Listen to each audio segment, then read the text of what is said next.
성탄절을 누가 제일 많이 기다리느냐? 무엇보다도 예수 믿는 사람들보다도 비즈니스 하는 사람들이 크리스마스를 더 기다리는 것 같아요. 땡스기빙이 딱 끝나면 바로 장식을 크리스마스 트리를 만들고 또 조명을 달기도 합니다. 이 사업적으로 비즈니스적으로 크리스마스를 찾는 이 힘이 어느 정도 대단하냐면, 여러분들 아랍 지역, 중동 지역에서는 이 크리스마스 개념이 없어요. 그래서 그곳에서는 뭐 성탄 추리를 하거나 또 크리스마스 날 노는 일이 없는데, 이 비즈니스 하는 사람들이 아랍 지역 사람에게도 들어가서 쇼핑몰에 크리스마스 추리를 만들고 산타 복장을 해서 선물을 나누어 주는 그런 일들이 요즘 많이 일어나고 있다고 합니다. 또 이 성탄절을 기다리는 사람들 중에 한 사람들이 누구냐면 바로 교도소에 있는 사람들이에요. 왜 이 교도소에 있는 사람들이 성탄절을 기다리느냐면 크리스마스 특별 사면을 받기 위해서 많이 기다립니다. 또 젊은 연인들이 기다리죠. 크리스마스 날이 무슨 대단한 날이라고 그들에게 이벤트도 준비하고 여행도 가려고 하고, 정말 이 크리스마스 때 혼자 있는 사람은 정말 솔로라고 그래서 아주 힘들어하는 그런 문화적인 형태도 있습니다. 게다가 아이들이 이 성탄절을 기다리죠. 이 아이들이 성탄절을 기다리는 이유가 뭐냐면 선물 때문에 기다리잖아요. 그래서 크리스마스 트리 밑에다가 선물을 쌓아놓고 성탄절 날 아침에 그 선물을 풀어보는 그 기쁨을 누리기 때문에 성탄절을 많이 기다립니다. 예수님이 태어날 당시에도 사람들이 메시아를 기다렸습니다. 왜 기다렸느냐면 그때 당시에 희망이 없었어요. 이스라엘 민족들에게 기쁨과 즐거움이 있으면 좋은데 그들에게는 정치적으로 종교적으로 아무런 희망이 없었고 무거운 종교 행위만 있었습니다. 이 정치적으로는 말라기 선지자 이후에 400년 동안 하나님의 말씀이 없었습니다. 뿐만 아니라 헬라 식민지에서 잠시 벗어났다가 다시 로마의 지배를 받게 되는, 로마의 통치를 받게 되는 그런 상황이었습니다.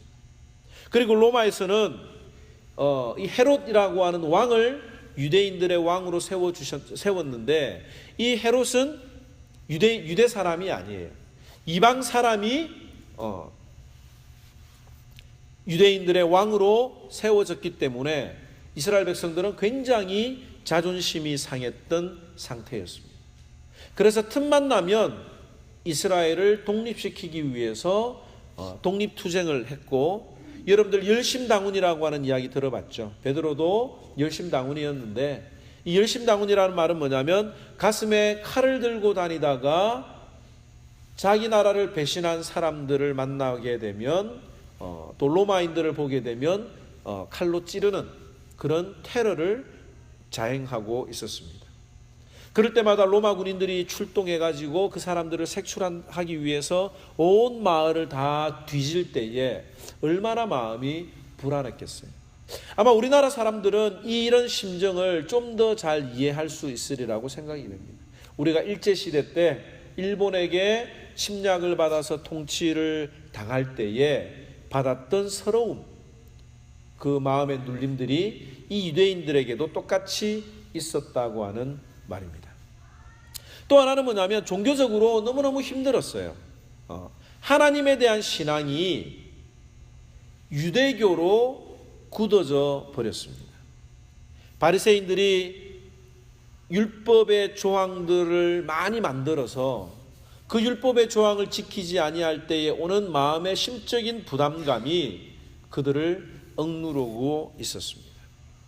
뿐만 아니라 종교 지도자들은 정치인들하고 결탁이 되어서 자신들의 자리를 유지하기 위해서 자기 배만 채우는데 혈안이 되어 있었던 상황이었습니다. 한마디로 무기력함이 가득한 암울한 시대였다고 하는 거죠. 정치적으로 종교적으로 그 어떤 위로를 받지 못했으며 유대인들 사이에는 하나님이 약속하신 메시아가 올 것이라고 하는 그 기대만이 점점점 더 높아지게 되었습니다. 이 상황을 메시아가 풀어주지 않으면 우리의 이 형편은 해결되지 않을 것이다 라고 하는 그런 마음이 있었습니다. 그래서 이 유대인들이 가졌던 메시아 사상은 어떤 사상이냐면 자기들을 로마로부터 독립시켜줄 메시아, 다시 한 번 더 다윗 왕처럼 주변 나라들을 다 다스릴 수 있는 강력한 왕으로 오실 메시아를 이 유대인들이 기다리고 있었다고 하는 겁니다. 예수님의 제자들도 이런 메시아를 기다렸어요. 그래서 예수님이 메시아로 올라가자, 예루살렘으로 올라가자 라고 할 때 주님, 예수님이 예루살렘에 올라가면 저는 하나는 우편에 하나는 좌편에 앉게 해달라고 요청할 정도로 이 정치적인 메시아를 기다리고 있었던 것입니다. 그런데 이 사람들이 메시아가 오실 것을 기다리고 있는데 그 예수님의 오심을 누가 제일 먼저 들었습니까? 누가 제일 먼저 들었어요? 목자들이죠. 이 목자들은 자기 양이 아니에요. 우리가 선한 목자 비유를 통해서 잠깐 언급을 했지만 주인들은 낮에 목자를 고용을 해서 양을 치게 하고 밤에는 공동으로 한 군데 모아서 양을 치는 목자들이 있었습니다. 그러니까 야간에 일을 하는 짐승으로부터 그 양들을 공동으로 관리하는 그런 목자죠. 그래서 아침에 주인이 와서 양을 부르면 양들이 목자의 음성을 듣고 따라 나가는, 그것이 바로 선한 목자의 비유에서 우리가 배웠는데, 바로 오늘 이 천사들이 전해주는 소식을 들었던 그 목자들도 자기 양이 아니라 위탁을 받아서 관리해주는 그런 양들이었습니다. 그야말로 소외되고 가난한 자들인 목자들에게 천사들이 나타나서 메시아가 나타나셨다고 하는 것을 알려주었습니다. 왜 가난한 목자들에게 천사들이 나타나서 예수님이 태어나신 것을 말씀해 주셨을까요? 맥스 루케이도라고 하는 사람은 이렇게 설명을 했습니다. 바리새인들에게 먼저 이 이야기를 해 주었다면 그들은 성경책을 펴놓고 세미나 하느라 시간이 없었을 것이다 라고 이야기를 하고 있습니다. 또 부자들에게 이 소식을 전해주지 않았던 건 뭐냐면 자기들의 일정을 살피기 때문에 시간을 허비했을 것이라고 이야기를 했고, 정치인들은 주변에 누가 본 사람이 있는지 없는지를 파악하기 위해서 시간을 허비했을 것이라고 재밌는 이야기를 했습니다. 실제로 베들레헴에 있는 사람들은 메시아가 왔다고 하는 이야기를 들을 준비가 되어 있지 않은 사람들이었습니다. 욕심으로 가득 차고 탐욕으로 가득 찬 사람들이 바로 베들레헴에 있었던 사람들이었어요. 가이사 아구스도가 호적을 명했습니다. 모든 남자들은 고향으로 돌아가서 이름을 올려라고 하는 명령을 했고, 자기 고향으로 돌아가는 사람들이 그 시대에 시기 때에 많이 있었습니다. 그래서 많은 사람들이 한꺼번에 여행을 하니까 여관이 있겠어요, 없겠어요? 여관이 없을 뿐만 아니라 민박도 구하기 힘든 그런 상황이었는데, 이 베들레헴에 있던 사람들은 이때가 기회다, 대목이다 라고 생각을 하고 사람들을 막 받아들이기 시작했습니다. 그런데 이 만사글한 여인이 자기 집에 찾아오니까 방이 없었다고도 생각을 할 수도 있겠지만 방이 있어도 주지 않았을까라고 하는 생각을 해봐요. 왜냐하면 편하게 손님들이 그 집에서 쉬고 싶은데 출산을 한다고 소리가 나고 아이 울음소리가 나면 아무래도 다른 손님들에게 지장을 줄까봐 이 마리아와 요셉을 받아들이지 않았을까라고 하는 생각을 해보게 됩니다. 이런 탐욕스러운 사람들에게 메시아의 소식은 전혀 안중에 없었기 때문에 하나님께서는 이 목자들에게, 소외된 자들에게 예수 그리스도가 태어나셨다고 하는 소식을 가장 먼저 전해 주셨던 것입니다. 여러분들, 이 예수님의 탄생을 우리가 시간적으로 약간 정리를 해볼 필요가 있는데, 예수님이 태어나신 날 목자들이 그날 밤에 예수님을 찾아왔습니다. 그리고 모세가 8일 만에 할례를 받고 그 이름을 예수라고 하는 이름을 받게 돼요.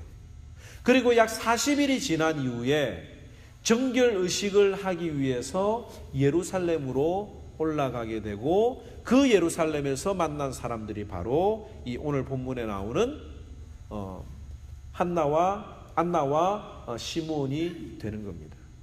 그리고 난 이후에 다시 고향으로 돌아가고 난 다음에 동방에서 박사들이 예루살렘을 찾아왔습니다. 그래서 헤롯 왕에게 유대인의 왕으로 오신 이가 어디 계시냐라고 물었을 때에 헤롯 왕이 놀래서 2살 미만의 아이들, 남자아이들을 다 죽이라고 한 것이 우리 전체적인 예수님 태어나신 그 내용들을 시간적으로 정리한 것들입니다. 오늘 이 본문에 보면 예수님이 엄마 아빠와 함께 예루살렘으로 올라갔다고 이야기를 하고 있습니다. 여기 정결의식을 치르기 위해서 올라갔다고 이야기를 하고 있는데, 이 정결의식이 뭐냐면 자녀를 출생한 산모가 부정한 자로 규정이 되었습니다. 그래서 일정 기간이 지난 후에 예물을 드리기 위해서 정결하게 되는 의식을 드리게 되는데, 왜 아이를 출생하는 일이 귀하고 좋은 일인데 왜 부정하다고 했을까라고 하는 문제를 우리가 잠깐 이해해 볼 필요가 있다고 생각을 합니다. 쉽게 이야기하면 이 부정하다고 했던 날은 산모가 회복이 되는 시간이라고 보시면 돼요. 하나님께서 여인들을, 출산한 여인들에게 부정하다고 함으로 말미암아 약 33일 동안은 움직이지 못하도록 하는 그런 율법을 주셨습니다. 뿐만 아니라 그 출산하면서 나오는 그 분비물, 유출병 때문에 부정하다고 하나님이 해주셨고, 그 기간 동안에는 집에 머물러 있도록 했고, 그 기간이 지나고 난 다음에 교회에 와서 성전에 가서 정결 예식을 드리도록 했다고 하는 사실입니다. 이 정결 예식을 드릴 때에 어린 양 한 마리와 그리고 속죄제로 비둘기 한 마리를 드려야 되는데, 이 요셉과 마리아는 비둘기로 하나님 앞에 정결 예물을 드렸던 것을 보면 그렇게 부유한 사람은 아니었던 것 같습니다. 아무튼 이 정결 예식을 드리러 예루살렘에 올라갔는데, 이 요셉과 마리아가 만난 두 사람이 있었습니다. 그 중에 한 사람이 누구냐면 바로 시므온이라고 하는 사람이에요. 이 시므온이라고 하는 사람의 이름의 뜻은 뭐냐면 하나님께서 들으신다라고 하는 뜻이 있고, 아주 흔한 이름입니다. 뭐 은영이, 지은이 뭐 이런 식으로 아주 흔한 이름으로 쓰여졌고, 이 사람은 오늘 성경에 이야기하기를 의로운 사람이었다라고 이야기를 하고 있습니다. 여기 의롭다라고 하는 이 말은 뭐냐면 단순히 착하고 좋다라고 하는 의미가 아니라 원칙이나 기준에 합당하여 법적으로 하자가 없다라고 하는 뜻으로 하나님의 기준에 합당한 생활을 했던 사람으로 볼 수가 있습니다. 여기 또 경건하다라고 하는 말을 사용했는데 잘 붙잡다, 신중하게 취하다라고 하는 단어로 표현한 것을 보면 하나님 앞에 신중하고 또 구별된 삶을 살았던 사람이라고 성경은 소개를 하고 있습니다. 이 시므온도 메시아를 기다렸던 사람인데, 그가 기다렸던 메시아는 일반 이스라엘 백성들이 기다렸던 메시아와는 다른 메시아였습니다. 그가 기다렸던 메시아는 바로 이스라엘을 위로해 줄 메시아입니다. 이 위로라고 하는 말은 무슨 말이냐면 다시 숨을 쉬게 하다라고 하는 뜻이에요. 다른 말로 이야기하면 인공호흡한다는 이 뜻입니다. 숨막히는 절박한 상황에서 강제로 인공호흡을 시켜서라도 숨을 내쉬게 한다라고 하는 뜻이 바로 이 위로라고 하는 뜻인데, 이 시므온이 기다렸던 메시아는 자신들의 숨막히는 상황 가운데서 자신들을 구원시켜줄, 다시 살려줄 메시아를 기다리고 있었던 것입니다. 여기 32절에 보면 내 눈이 주의 구원을 보았사오니 이는 만인에 예배하신 것이요 이방을 비추는 빛이요 주의 백성 이스라엘의 영광이다 라고 고백을 하였습니다. 이스라엘의 위로가 되시는 메시아는 이스라엘뿐만 아니라 이방 세계에도 복음의 빛을 비추시는 만민의 메시아인 것을 이 시므온이 고백을 했습니다. 그리고 난 다음에 이 어머니에게, 마리아에게 그 아들 예수에 대해서 이야기해 주기를 이스라엘 중 많은 사람을 패하거나 흥하게 하며 비방을 받는 표적이 되기 위해 세움을 받았고 또 칼이 내 마음을 찌르듯 하리니 이는 여러 사람의 마음의 생각을 드러낼 아이라고 마리아에게 전해 주었습니다. 여기 보니까 비방을 받는 표적이 되기 위해서 세움을 받았다. 예수 그리스도가 고난받으실 것이라고 하는 것에 대해서 이야기를 해주는 거예요. 우리가 아이들 새로 태어나면 잘 못생겨도 잘생겼다고 그러잖아요. 씩씩하게 생겼다 그러고 그 아이에 대해서, 처음 태어난 아이에 대해서는 우리가 다 칭찬을 하잖아요. 좋은 이야기만 하잖아요. 그런데 이 시몬이라고 하는 사람은 그 아이를 보고 어머니에게 정확하게 어떤 삶을 살아갈 것인지에 대해서 이야기를 하였다고 하는 사실입니다. 뿐만 아니라 칼이 내 마음을, 마리아의 마음을 찌르듯 하리니 라고 이야기를 하고 있습니다.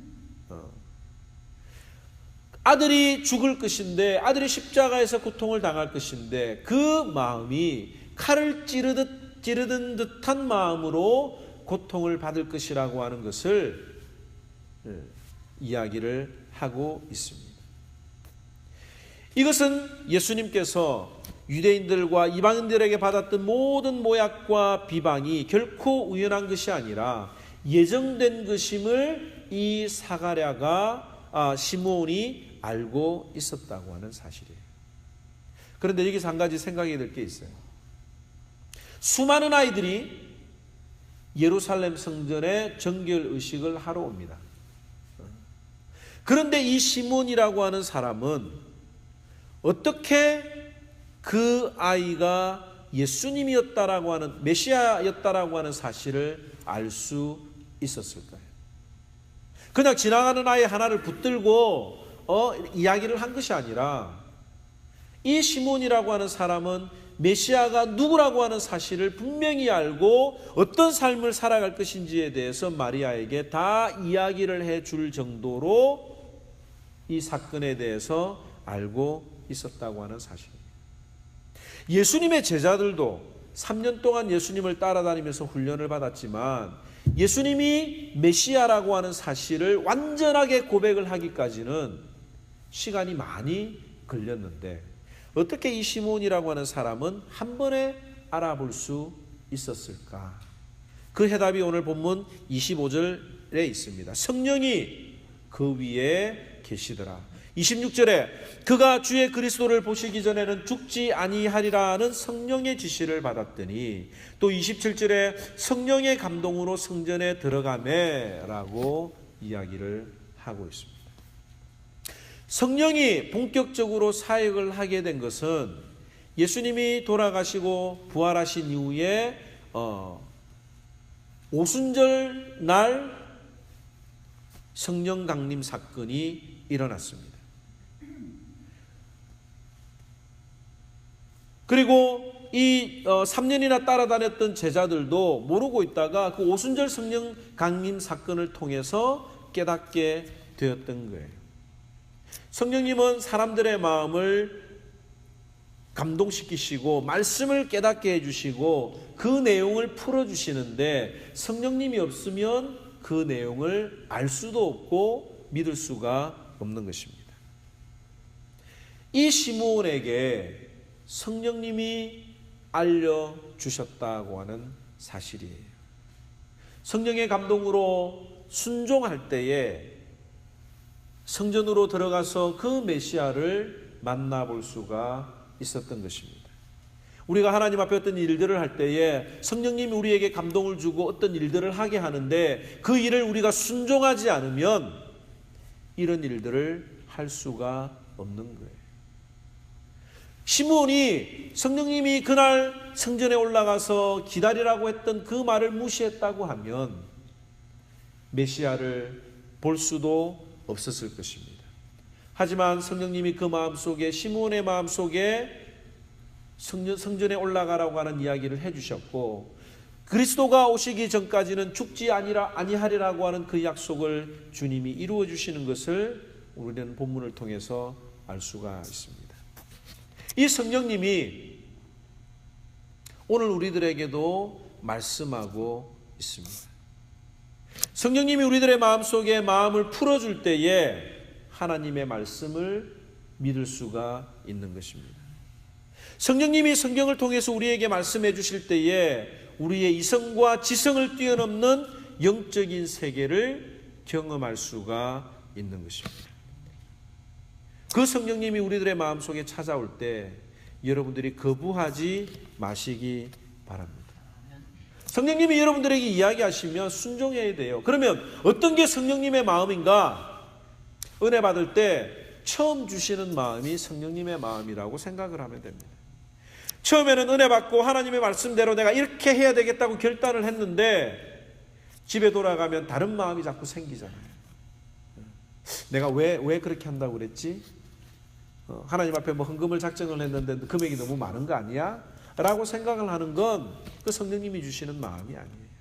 바로 그런 케이스가 아나니아와 삽비라의 경우가 있지 않습니다. 처음에는 하나님 앞에 다 드리겠다고 했다가 집에 가서 생각을 해보니까 마음이 나뉘는 거예요. 우리가 하나님의 말씀 앞에 성령의 인도하심을 따라가는 이것이 얼마나 중요한 것인가를 우리는 알 수가 있습니다. 또 한 사람이 있는데 안나라고 하는 여선지자였습니다. 이 안나라고 하는 여선지자는 아셀지파 비누엘의 딸인데 이 안나라고 하는 이름은 은총이라고 하는 뜻입니다. 이 여인은 결혼한 지 7년 동안 남편과 지내다가 과부가 되었습니다. 그리고 예수님을 만날 때 그녀의 나이는 84세였던 것으로 밝히고 있습니다. 이 누가가 안나라고 하는 여자에 대해서 그 여자의 신상을 자세하게 지금 기록을 하고 있습니다. 나이도 기록을 하고 있고 누구의 딸인가에 대해서도 지금 밝히고 있는 거예요. 왜 그러냐면 이 누가복음을 쓴 목적이 데오빌로라고 하는 총독에게 알려주려고 하는 의도가 있었기 때문에 그렇습니다. 하나님은 여자들에게도 성령을 부어주셔서 하나님의 뜻을 알고 그 뜻대로 준행하며 증거하도록 하신 것을 데오빌로에게 알려주기 위해서 상세하게 기록을 했던 것으로 볼 수가 있습니다. 이 안나는 어떤 사람이냐? 성전에서 떠나지 아니하였고 또 성전에 유하며 성전을 찾는 유대인들을 위해 봉사의 직무를 성실히 수행했던 것으로 기록하고 있습니다. 안나는 과부였기 때문에 먹을 것을 성전에서 일하면서 얻을 수 있도록 하나님이 배려를 해 주셨습니다. 여기 성전을 떠나지 않았다라고 하는 이 말은 교회에서 살다시피 했다는 말이 아니라 성전에서 봉사하는 일 외에 다른 직업을 갖지 않았다고 하는 거예요. 제사장들이 하는 그 일들 외에 다른 허드렛 일들을 하면서 성전에서 주어지는 음식으로 먹고 살았다고 하는 사실입니다. 또 주야로 금식과 기도함으로 하나님을 섬겼다라고 하는 이 말은 당시 유대인들의 관례대로 율법에 따라 금식과 기도를 준행함으로 성전을 찾는 유대인들에게 본을 보였다고 하는 뜻입니다. 그래서 성전에 기도하러 온 사람들에게 이 메시아의 메시지를 전해줄 수가 있었던 것입니다. 본문 38절에 보면 예루살렘의 속량을 바라는 모든 사람에게 메시아에 대해서 증거를 하였습니다. 우리는 오늘 이 본문을 통해서 시므온과 안나라고 하는 두 사람을 살펴보았습니다. 물론 그 당시에 이 시므온과 안나 외에도 메시아를 기다렸던 사람들이 있었을 것입니다. 하지만 이들을 통해서 받을 교훈은 뭐냐면 이들이 정말 메시아를 사모하며 기다렸던 자라고 하는 뜻입니다. 여러분들은 하루하루 무엇을 기다리면서 살아갑니까? 여러분들의 삶에, 여러분들의 인생의 목표가 무엇입니까? 자녀들이 얼른 자라서 빨리 좋은 직장을 가지고 결혼해서 안정된 가정을 꾸리는 것이 여러분들의 기다림입니까? 아니면 사업이 빨리 자리를 잡아서 편안한 삶을 살아가는 것을 여러분들이 기다립니까? 아니면 신분 문제가 빨리 해결되어서 이 미국에서 살아가는데 정말 안정된 삶을 살아가기를 여러분들이 기다립니까? 물론 이런 것들이 우리들의 삶의 일부분이기 때문에 기다려야 되지요. 기도해야 되지요. 그러나 이런 것들에 대해서 우리가 목이 빠지도록 기다리며 기도하면서도 우리의 마음속에 성탄절이 오는 것을 기다리지 않는다고 하면, 그야말로 성탄절을 그냥 지내는 교회의 절기로만 우리가 생각을 한다고 하면, 그런 자들에게 이 성탄의 기쁨이 얼마나 전해질까 생각해 볼 필요가 있다고 하는 것입니다. 더 나아가 우리들의 삶이 예수님 다시 오실 것을 기다리고 살아가고 있는가라고 하는 사실이에요. 당시의 사람들이 메시아를 기다리면서도 진정으로 메시아를 기다리지 않았던 것처럼 정말 이 세상은 말세가 되어가고 정말 혼탁한 시대를 살아가고 있다고 생각을 하면서도 우리의 마음에 욕심이 가득 차고 편안한 이 나그네의 삶에 안주하는 우리들의 모습을 그 베들레헴에 있었던 사람들과 비교를 해봐야 할 것입니다. 별반 다를 게 없어요. 그들이 메시아를 기다린다고 하면서도 정작 메시아를 기다리지 않았던 것처럼 우리가 교회 다니면서 예수 그리스도를 기다리며 다시 오실 예수님을 기다린다고 말은 하면서도 이 땅에서의 삶이 더 좋은 거예요. 안정된 삶을 살아가기를 원하는 거예요. 그래서 교회에서 우리가 하나님 앞에 예배를 드리고 성탄절을 준비하면서도 귀찮아하거나 별로 익사이팅하지 않거나 아무런 기대가 없다고 하면 이 성탄의 기쁨을 소외되고 가난하고 외로운 자들에게 하나님이 전해주셨던 것처럼 그 성탄의 메시지를, 재림의 메시지를 그들에게 전해주시고 우리는 소외될 수 있다고 하는 사실을 우리는 깨달아야 할 것입니다. 왜 우리가 성탄을 기다리거나 주님 오실 날을 고대하지 않습니까? 너무 편해서 그래요. 둘째는 성령님과 함께 동행하고 있지 않기 때문에 우리가 예수 그리스도의 그 재림의 메시지, 성탄의 메시지에 대해서 둔감하게 살아가고 있는 것입니다. 시므온과 안나가 성령에 사로잡혀 그 예수님을 메시아로 고백할 수 있었던 것처럼 우리도 성령의 사람이 되어서 늘 하나님 우리에게 말씀해 주시는 그 말씀으로 주님 오실 날을 기다리며 살아가는 것이 우리에게 필요하다고 하는 사실입니다. 이 성탄의 기쁨을 다른 사람들에게 빼앗기지 마세요. 정말 빼앗기지 말고 이 성탄 때 전도하기 좋잖아요. 교회 프로그램, 성탄 축하 예배, 또 달력을 전해주면서 이 예수님이 우리에게 오신 사실을 기뻐하고 그 구원의 기쁨을 남들에게, 이웃들에게 전하는 저와 여러분들이 되기를 주님의 이름으로 축원합니다. 기도하겠습니다.